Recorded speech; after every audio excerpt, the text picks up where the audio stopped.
Step into Value Zone. Value Zone. Hypermart. Patanjali. నమస్కారం, నేను మీ జాహ్నవి. మనతో ఉన్నారు ప్రముఖ జ్యోతిష్య వాస్తు పండితులు, జ్యోతిష్య వాస్తు శిక్షణ నిపుణులు, లలిత ఉపాసకులు బ్రహ్మశ్రీ నానాజీ పట్నాయక్ గురువు గారు. మాట్లాడేద్దాం. నమస్కారం గురుగారు. గురుగారు, ఇన్ని మాసాలుండగా మార్గశిర మాసాన్నే మహావిష్ణువు ఇది నేనే అని అన్నారు కదా, ఏంటి ఈ మాసానికి ఉన్నటువంటి ఆ ప్రత్యేకత? అసలు మహావిష్ణువు నేనే ఈ మాసము అని ఎందుకు అన్నారు? డీటెయిల్గా వివరించండి. మీరు చాలా చక్కటి ప్రశ్న వేశారు. దీన్ని నేను మీకు బోర్డు మీద వేసి చూపిస్తాను ఎలాగా అనేటువంటిది.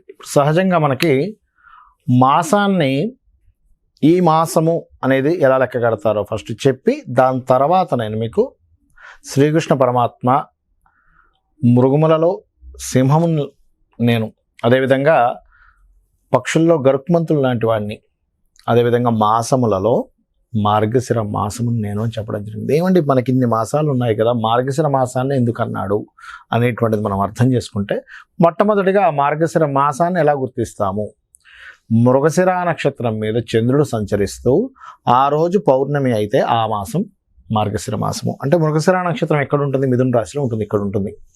ఇక్కడ 1-2 పాదాలు ఉంటాయి, వృషభంలో 2 పాదాలు ఉంటాయి, మిథునంలో 3-4 పాదాలు ఉంటాయి ఈ నక్షత్రానికి.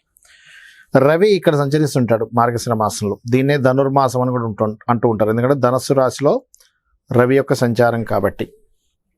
రవి ఇక్కడ సంచరించేటప్పుడు, చంద్రుడు ఇక్కడ సంచరిస్తున్నప్పుడు మృగశిర నక్షత్రంలో పౌర్ణమి నాడు అది మార్గశిర మాసము. రైట్, ఇప్పుడు మనకి మాసం గురించి క్లారిటీ వచ్చింది.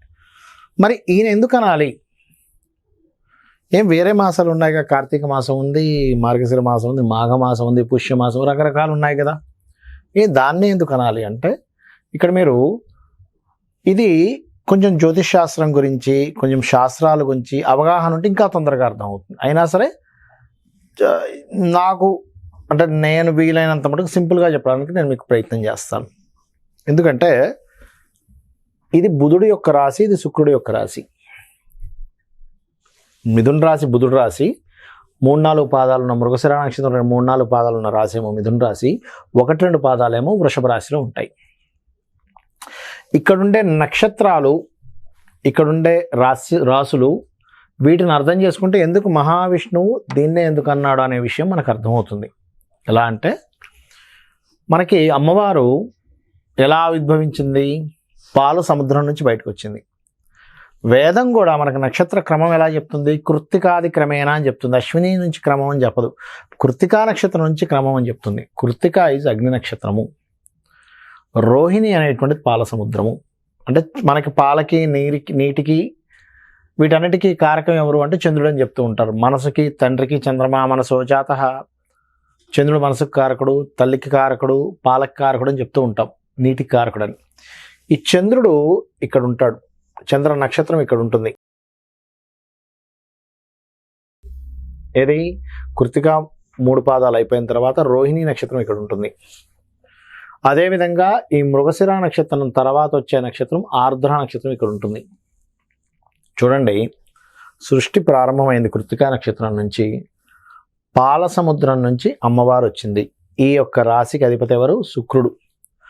మీరు విష్ణువు యొక్క ఆ విష్ణుమూర్తిని కనుక చూసినట్లయితే పాల సముద్రం మీద ఆ మహావిష్ణువు శేషపాన్పు పైన పవలిస్తుంటాడు. ఆ మహావిష్ణువు ఎలాగా? లక్ష్మీదేవి తన యొక్క పాదాలని ఒత్తుతూ ఉంటుంది. చక్కగా అతను పవలించి యోగ నిద్రలో ఉంటాడు ఆయన. మీరు బాగా అర్థం చేసుకోండి. శుక్రుడు యొక్క రాశి లక్ష్మీదేవి అని చెప్పుకున్నాము, చంద్రుడు రోహిణి నక్షత్రం పాల సముద్రం అని చెప్పుకున్నాము, పాలకారకుడు అని చెప్పుకున్నాం. ఇక్కడ నుంచి ఆవిర్భవించినటువంటి అమ్మవారు ఇక్కడ తన పాదాల చెంత ఉంటూ ఆ యొక్క భర్తను సేవించుకుంటూ ఉంటుంది. ఇది శుక్రుడు లక్ష్మీదేవి అనుకుంటే, ఈ యొక్క బుధుడు రాశి మహావిష్ణువు. ఎందుకంటే బుధుడికి అధిష్టాన దేవత ఎవరు అని చెప్పి శాస్త్రాల్లో చెప్పింది ఎవరు అంటే మహావిష్ణువు. శుక్రుడికి అధిష్టాన దేవత మహాలక్ష్మి అయితే బుధుడికి మహావిష్ణువు. ఈ మహావిష్ణువు ఇక్కడ 2 పాదాలు, ఇక్కడ 2 పాదాలు. అందుకే మీరు చూడండి, మీరు కొన్ని విష్ణు క్షేత్రాలకు వెళ్తే గనక ఇక్కడ కొంత చూపిస్తారు, ఇక్కడ పాదాలు చూపిస్తారు, ఇక్కడ శిరస్సు చూపిస్తారు. ఎందుకు? అంటే దిస్ ఇస్ ద లాజిక్. రెండవది ఏమిటి అంటే మీరు సృష్టి స్థితి, మృగశిర నక్షత్రం అంటే స్థితి, విష్ణువు మహావిష్ణువు దేనికి కారకుడు? స్థితికి కారకుడు. లయ అంటే ఎవరు? రుద్రుడు. అందుకే చూడండి ఇక్కడ రోహిణి, మృగశిర, ఆరుద్ర, తర్వాత వచ్చే నక్షత్రం ఏంటి? మృగశిర తర్వాత ఆరుద్ర, రుద్ర నక్షత్రం. మనిషి ధర్మ అర్ధ కామ్య మోక్షాలు, అర్ధకామ్యాలు రావాలి అంటే మనకు అర్థం అంటే ఏంటి? ధనము. అర్ధము కామ్యము నెరవేరాలంటే ఎవరిని పట్టుకోవాలంటే మహాలక్ష్మిని పట్టుకుంటాం మనం, విష్ణుమూర్తిని పట్టుకుంటాం. అవునా? ఇప్పుడు మహాలక్ష్మి విష్ణుమూర్తిని విష్ణువుని ఆరాధిస్తూ ఉంటాము. లక్ష్మీదేవి మనకి డబ్బులు కావాలంటే మా లక్ష్మీదేవిని ఆరాధిద్దాం ఉంటాం. ఎందుకు? మహావిష్ణువు దగ్గర ఉన్న లక్ష్మీదేవి ధనానికి కారకం. ఇక్కడ దీన్ని ధనస్థానం అంటారు. న్యాచురల్గా లగ్నం నుంచి సెకండ్ హౌస్ ఇస్ ధనస్థానం. మనిషి యొక్క జన్మ సహజంగా న్యాచురల్ జన్మ అనేది మేషంతో తీసుకుంటారు. ధర్మ అర్ధ కామ్య మోక్షాలు, మోక్షం చెందాలి. ఈ యొక్క మార్గశిర మాసంలో ఎవరైతే మార్గశిర లక్ష్మీ వారాలు చేస్తారో, మహావిష్ణువు యొక్క ఆరాధన ఎవరైతే చేస్తారో వాళ్ళకి ఈ యొక్క జీవుడికి ధర్మార్థ కామాలు అంటే అర్థము కామ్యము నెరవేరి మోక్షాన్ని చెందుతాడు. ఇప్పుడు చూడండి, ప్రతి ఒక్కరికి కూడా ఉట్టి మోక్షం అంటే అబ్బా ఉట్టి మోక్షం ఎందుకండి, నా కోరికలు తీరిన తర్వాత మోక్షం అండి అంటూ ఉంటారు. కారు ఉండాలి, బిల్డింగ్ ఉండాలి, డబ్బులు ఉండాలి, ఇవన్నీ ఉండాలి కదా. అంటే ఏమిటి? నా కోరికలు తీరాలి, నేను మోక్షము పొందాలి. అలాంటిది ఎవరిస్తారు? ఆ మహావిష్ణువు ఇవ్వగలుగుతాడు. అందుకని ఇక్కడ ఉన్నటువంటి సెట్ ఏదైతే ఉందో, ఈ మిథున రాశిలో పౌర్ణమి రోజు వచ్చేటువంటి ఈ నక్షత్రం ఏదైతే ఉందో ఇది మహావిష్ణువుని సూచించేటువంటి నక్షత్రము. కమ్యూనికేషన్స్ కారకుడు బుధుడు. ఇది లక్ష్మీదేవిని సూచించేటువంటి రాశి.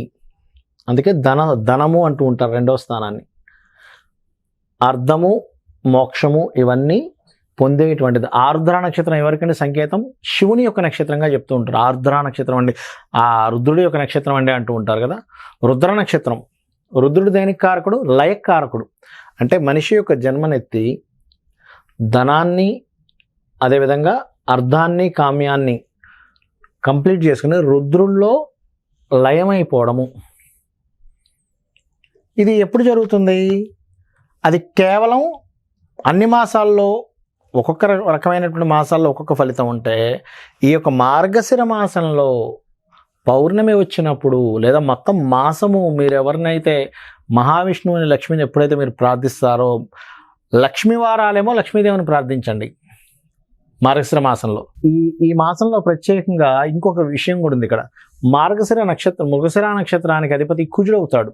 అందుకని ఎన్ని గ్రహ బాధలు ఉన్నా సుబ్రహ్మణ్యేశ్వర స్వామిని ఆరాధించండి. మంగళవారాలు ఖచ్చితంగా మీ గ్రహ బాధలు పోతాయి. ధన సంబంధించిన ఇబ్బంది ఉంది, ఎందుకంటే ఇక్కడే ఉంది, మొత్తం ఇక్కడే లింకప్ అయింది. మార్గశిర మాసానికే ధన సంబంధించిన ఇబ్బంది ఉంది. మార్గశిర లక్ష్మీ వారాలు చేయండి. లేదండి నాకు బంధువర్గంతోనే అప్పులతో బాగా ఇబ్బంది ఉందండి, మార్గశిర బుధవారాలు చేయండి ఖచ్చితంగా. మరి ఈ రోజుల్లో ఏ మంత్రం చదువుకోవాలండి? మీకు గనక శత్రుబాధలు ఎక్కువగా ఉన్నాయి, ఎంత శత్రుబాధలు ఉన్నాయంటే ఇంక అసలు అప్పులతో ఇబ్బంది పడిపోతున్నాను అన్నప్పుడు 2 నామాలు చెప్తాను దీనికి. ఒకటి ఓం స్కందాయ నమః, రెండవది నవవిద్రుమ బింబశ్రీ న్యక్కారి రతనచ్చద. ఈ నామం చదువుకోండి. శత్రువులు అప్పులు గొడవలు ఎన్నున్నా సరే వాటి నుంచి మీ గ్రహస్థితి ఎలా ఉన్న అమ్మవారు బయటపడేస్తుంది మిమ్మల్ని. రెండవది నార్మల్గా లక్ష్మీ వారాలు చేస్తుంటామండి. లక్ష్మీదేవి పూజతో పాటు ఇంకేమైనా చేయాలా అంటే లక్ష్మీదేవి పూజతో పాటు విష్ణువుని ముందుగా ఆరాధించి లక్ష్మీదేవి పూజ చేయండి. దీంతో పాటు మీరు చేయవలసింది అమ్మవారి యొక్క నామాల్లో ధన సంపాదన కోసం సంపత్కరీ సమారూఢ సింధుర వ్రజ సేవితాయే నమః అనే నామం చేయండి. లేదా ధర్మాధార ధనాధ్యక్ష ధనధాన్య వివర్ధిని. ఏమంటే బంధువర్గాల్లో నాకు చాలా ఇబ్బంది ఉందండి, నన్ను విష్ణువు రక్షిస్తాడా? ఈ యొక్క మాసంలో విష్ణు సహస్రనామాలు చేస్తే ఎటువంటి ఫలితాలు వస్తాయి అంటే, మీరు విష్ణు సహస్రనామాలు మీ రిలేషన్స్ బాగుపడాలన్నా లేకపోతే మీకు అప్పులు తీరాలన్నా, ఎక్కువగా అప్పులు తీరాలంటే బుధవారం నాడు అపర్ణాయే నమః మంత్రం ఎక్కువగా చేయండి. రోజు చేస్తే ఇంకా మంచిది. అలా కాకుండా బుధ శుక్ర మంగళవారాలు కూడా చేస్తానంటారా, ఇంకా అద్భుతంగా పనిచేస్తుంది మీకు, అందులో ఎటువంటి సందేహం లేదు. కాబట్టి ఈ యొక్క సంబంధంతో మనకి శ్రీకృష్ణ పరమాత్మ మార్గశిర మాసాన్ని స్వయంగా నేనే అని ఎందుకు చెప్పాడు అంటే, ఇక్కడ ఉన్నటువంటి నక్షత్రం అటువంటిది. అమ్మవారు ఆవిర్భవించింది, సముద్రం ఉన్నది, ఇక్కడ పాల సముద్రం ఉంది. అమ్మవారి యొక్క స్థలం ఇది. శుక్రరాశులు అంటే ఇది మిథునం, అంటే ఈ యొక్క మైథునం. చూడండి, మనిషి జన్మిస్తాడు, కోరికలు తీర్చుకుంటాడు, తర్వాత మోక్షాన్ని పొందుతాడని చెప్పి మన యొక్క జీవితాన్ని చెప్పడము, ఆ యొక్క మహావిష్ణువు అక్కడ ఉన్నాడు అనేటువంటి ఈ యొక్క సంకేతం ద్వారా అక్కడ ఉండేటువంటి నక్షత్రాలు, రాసులు, ఆ యొక్క అధిష్టాన దేవతలు ఎవరినైనా అడగండి, మీకు మనకి వేదంలో, మనకి శాస్త్రాల్లో ఉంటుంది. బుధుడికి ఎవరు కారకుడు, అధిష్టాన దేవత ఎవరు, మహావిష్ణువు అనే చెప్తారు. శుక్రుడికి ఎవరు కారకుడు, లక్ష్మీదేవనే చెప్తాడు. శుక్ర సంబంధించిన దోషాలు ఉన్నాయి, లక్ష్మీ పూజ చేయండి అంటారు.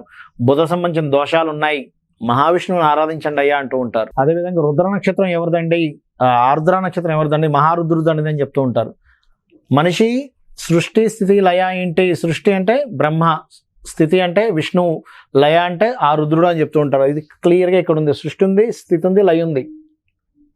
సృష్టికి మూలం ఉంది నక్షత్రంతో, లయకి కారకుడు ఉన్నాడు మహావిష్ణువు, లక్ష్మీదేవి ఉంది. అక్కడ రుద్రుడు ద్వారా ఎండింగ్ కూడా జరుగుతుంది. కాబట్టి ఈ మాసం అంత గొప్పది. అసలు అర్థం కాని వాళ్ళకి సైతం చాలా డీటెయిల్డ్ గా అర్థమయ్యేలాగా, అంటే గోరుముద్దలు తినిపించినంత సులభంగా చక్కగా బోర్డు మీద డీటెయిల్ ఇన్ఫర్మేషన్ రాసి మరి ఎక్స్ప్లెయిన్ చేశారు గురుగారు. చాలా చాలా సంతోషం, అంటే చాలా చక్కగా అర్థమైంది ప్రతి ఒక్కరికి కూడా. Thank you so much. నమస్కారం గురుగారు. శ్రీమాత్రే నమః. సో చూసారు కదండి, మరి ఇది మార్గశిర మాసం నేనే అని ఆ మహావిష్ణు ఎందుకన్నారు? ఇలాంటి సందేహం చాలా మందికి వచ్చింది.